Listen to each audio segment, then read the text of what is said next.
திருப்பூரில் வரதட்சணை கொடுமையால் தற்கொலை செய்து கொண்ட ருதன்யாவின் தந்தை சென்னை தலைமை செயலகத்தில் உள்ள முதல்வரின் தனிப்பிரிவில் புகார் அளித்த நிலையில் அவரது தரப்பில் செய்தியாளர் சந்திப்பு நடந்து வருகிறது. அந்த காட்சிகளை பார்க்கலாம்.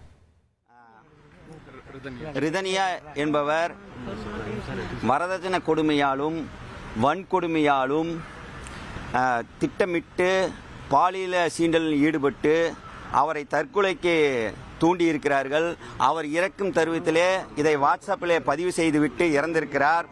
இது சம்பந்தமாக 3 நாட்களுக்கு பிறகு அந்த ரித்திகானவனுடைய கணவர் கவின் மற்றும் அவர்களுடைய தாய் தந்தையை கைது செய்தார்கள்.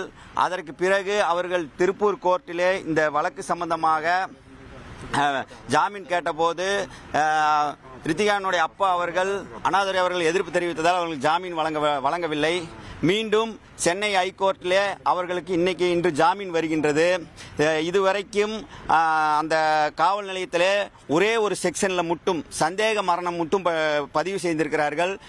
அவருடைய அப்பாவான அண்ணாதுரை அவர்கள் மீது வன்கொடுமை சட்டத்திலும் பாலியல் துன்புறுத்தல் சட்டத்திலும் வழக்கு பதிவு செய்ய வேண்டும்.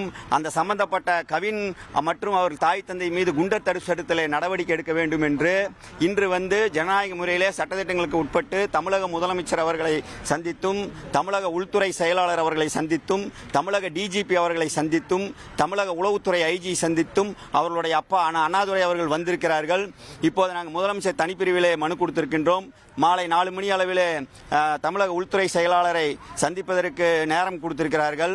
தயவு கூர்ந்து சிறப்பாக மக்களுக்காக ஆட்சி செய்து வந்து கொண்டிருக்கும் தமிழக முதலமைச்சர் அவர்கள் எங்களுடைய பெண் அவர்களுக்கு நியாயம் வழங்க வேண்டும். எங்களுடைய பெண்ணை சித்திரவாதி செய்து வரதட்சணை கொடுமைப்படுத்தியவர்கள் மீது குண்டர் தடுப்பு சட்டத்திலே நடவடிக்கை எடுக்க வேண்டும்.